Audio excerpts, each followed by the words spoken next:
Evaluación de políticas públicas en salud.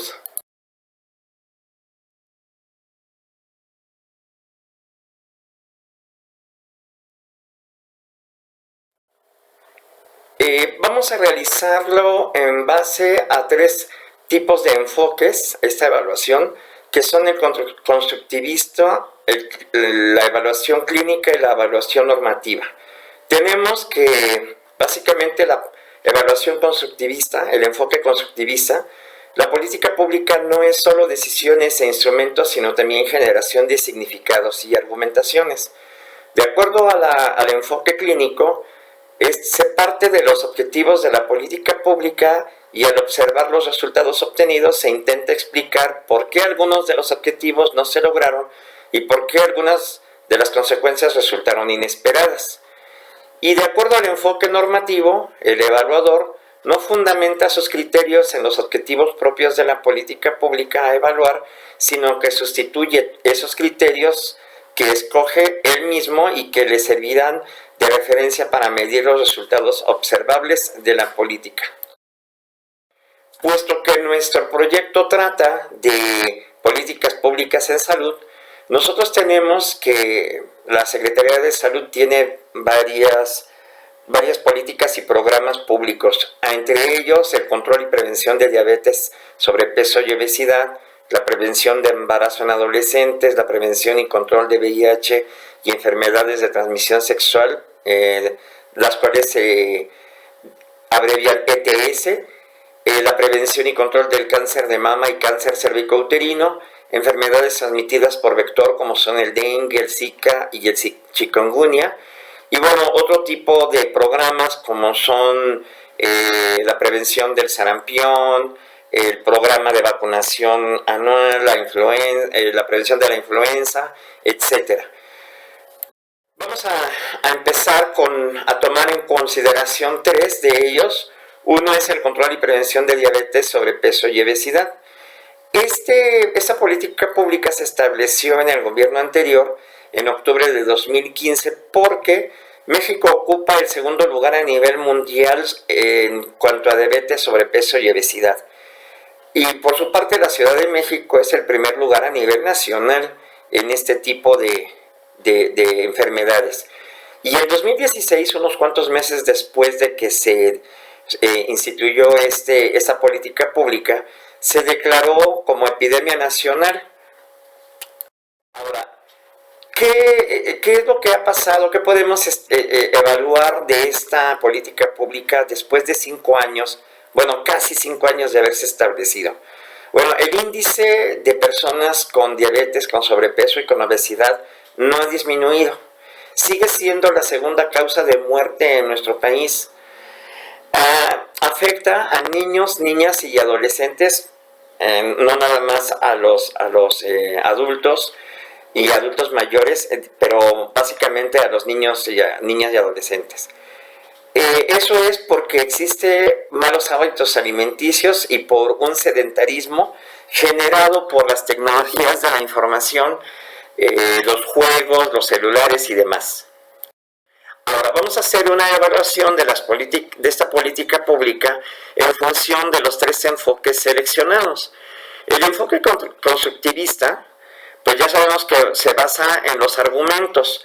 Y bueno, hay argumentos sociales que se generan desde la familia, donde hay costumbres, dijimos, alimenticias, es decir, la gente está acostumbrada a comer cosas por tradición, por costumbre, cosas con exceso de grasa, con exceso de azúcar, el consumo de refrescos, el consumo de pan, el consumo de tortilla, el consumo de dulces, y bueno, ese es un factor que la familia generalmente argumenta que bueno, es mejor todavía, a pesar de que ya estamos en un nuevo siglo, es mejor ver una persona gordita que flaquita y tuberculosa, asociándose a que ser delgado es sinónimo de estar anémico y ser gordito es sinónimo de ser feliz. Para las empresas, pues representa un negocio, la venta de refrescos, la venta de papitas, la venta de pastelitos, y eso, bueno, deja de ser en algún momento determinado como negocio una falta de compromiso social. El negocio pues consiste en que si antes, cuando en mi caso yo era niño, existían refrescos de medio litro o de un cuarto y el familiar era casi de un litro, ahora el negocio consiste en vender refrescos en envases de 3 litros. Por ejemplo, para una empresa de comida rápida, el negocio consiste en vender 2 hamburguesas y un refresco gratis, o 2 pizzas y un refresco gratis familiar, a un precio relativamente razonable, sin importar que hay un problema de tipo de salud muy importante en nuestro país. En el enfoque clínico, bueno, pues hay objetivos. El objetivo es disminuir el índice de diabetes, de sobrepeso y obesidad en la mayor parte de la población. Y esos objetivos se miden con respecto a los resultados. Nosotros podemos ver que no ha habido los resultados esperados y por lo tanto hay una diferencia muy grande entre objetivos y resultados. Y bueno, eso nos ha dado que ha habido consecuencias inesperadas, como por ejemplo, en este momento una de las causas de muerte por el COVID es que muchas personas tienen problemas de obesidad. Y no lo digo yo, lo dice la Secretaría de Salud. Entonces, el problema del COVID se agrava cuando hay un problema de obesidad y una gran parte de la población en México sufre de diabetes, de sobrepeso y de obesidad. Entonces, bueno, pues ahí los objetivos y los resultados están totalmente dispares y bueno, las consecuencias pues obviamente han sido inesperadas. En el caso de la evaluación mediante el enfoque normativo, tenemos objetivos a evaluar. Y bueno, los objetivos era precisamente la disminución de la diabetes, la disminución del sobrepeso, la disminución de la obesidad, mediante la implementación del etiquetado en algunos, bueno, en la mayor parte de artículos que se venden en las tiendas de autoservicio, refrescos, pan de caja, galletas, leche, etcétera. Pero, bueno, tenemos que hacer una evaluación con los criterios propios de nuestra evaluación, lo que nosotros vemos que está pasando y que hace que esos objetivos pues queden totalmente en el pasado, en el olvido, y tengamos que plantearnos nuevos criterios para poder medir los resultados. Existe también, y lo vamos a tomar en los dos juntos, la política pública de prevención de embarazo en adolescentes y la prevención y control de VIH y enfermedades de transmisión sexual. Este también es un problema de salud pública muy grave, a pesar de que hay acceso a información a través de la educación sexual en las escuelas, de los centros de salud, el acceso a la información a través de internet y de los medios de comunicación, el acceso a métodos anticonceptivos, que ahora es más fácil conseguirlos en la farmacia o en los mismos centros de salud, sin necesidad de esconderse como pasaba en el pasado. Existe una gran cantidad de embarazos en adolescentes a menor edad, es decir, a niñas de 11, 12, 13 años interrumpen sus estudios de secundaria y no viven su adolescencia o parte de esa transformación de la infancia a la adolescencia por embarazarse. Lo mismo sucede con las enfermedades de transmisión sexual. Muchos contagios se dan en población cada vez más joven, es decir, los adolescentes están teniendo relaciones sexuales sin protección y eso genera que se enfermen y se contagien de enfermedades en la adolescencia, ya no necesariamente en la juventud. La actividad sexual empieza en edades más tempranas. La evaluación de ambos programas nos da que tenemos un alto índice de embarazos no deseados en adolescentes. Por consecuencia, muchos niños abandonados o maltratados, niños con afectaciones físicas, porque bueno, siendo el cuerpo de la mujer todavía sin el desarrollo adecuado para poder embarazarse. Hay niños que nacen con problemas físicos y también afectaciones psicológicas porque esos niños van a familias donde no los quieren, donde no son aceptados, donde se les hace a un lado, se les discrimina, etcétera. Y bueno, esta situación podría pensarse que es exclusiva de las clases sociales inferiores o con menor educación escolar o en pobreza extrema, pero no.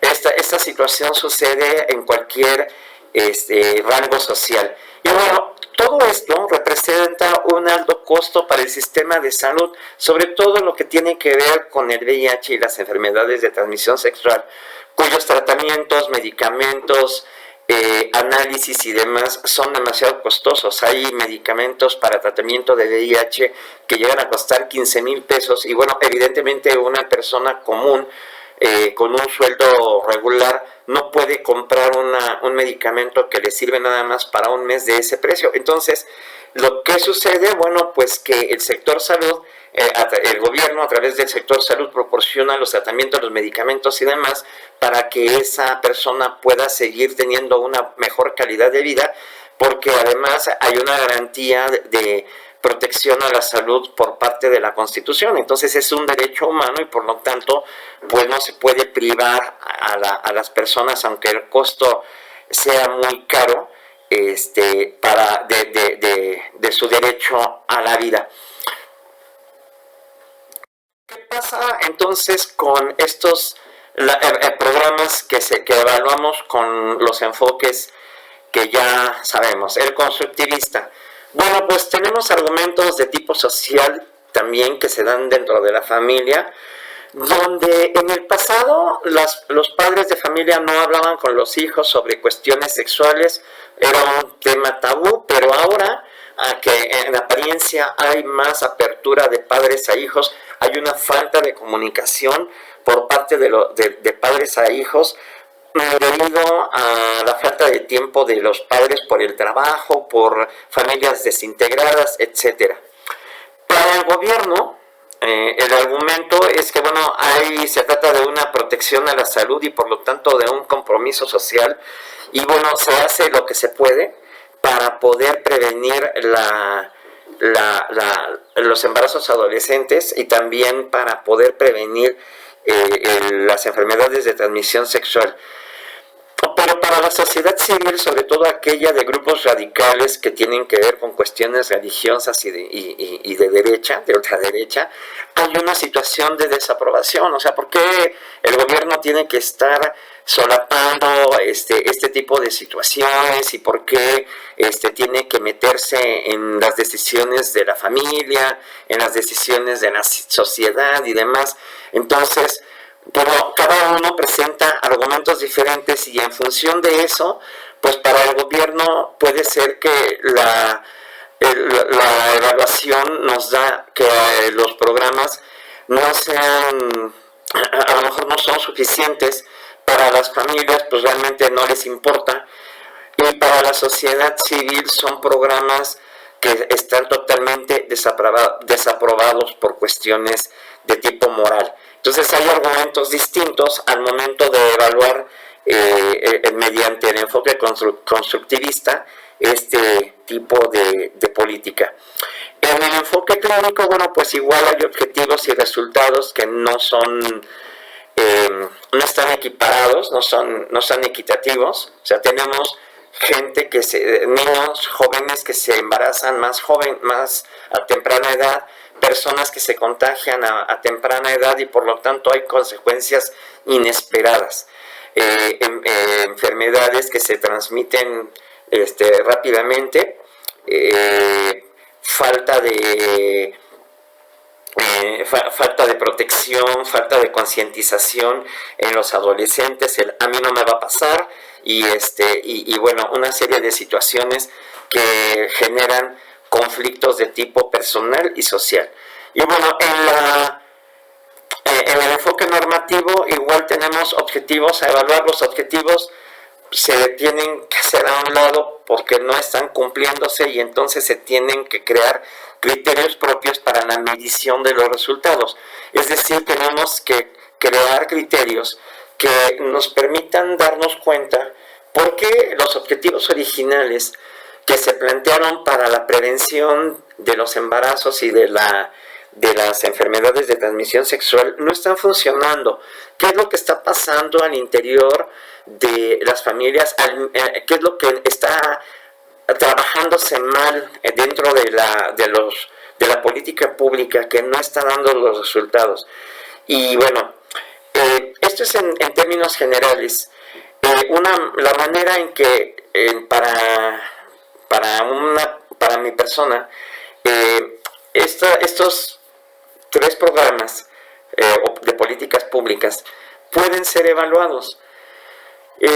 Posiblemente haya otros programas que se evalúen de una forma diferente, pero bueno, eso lo tendremos que analizar posteriormente. Muchas gracias por la atención y hasta luego.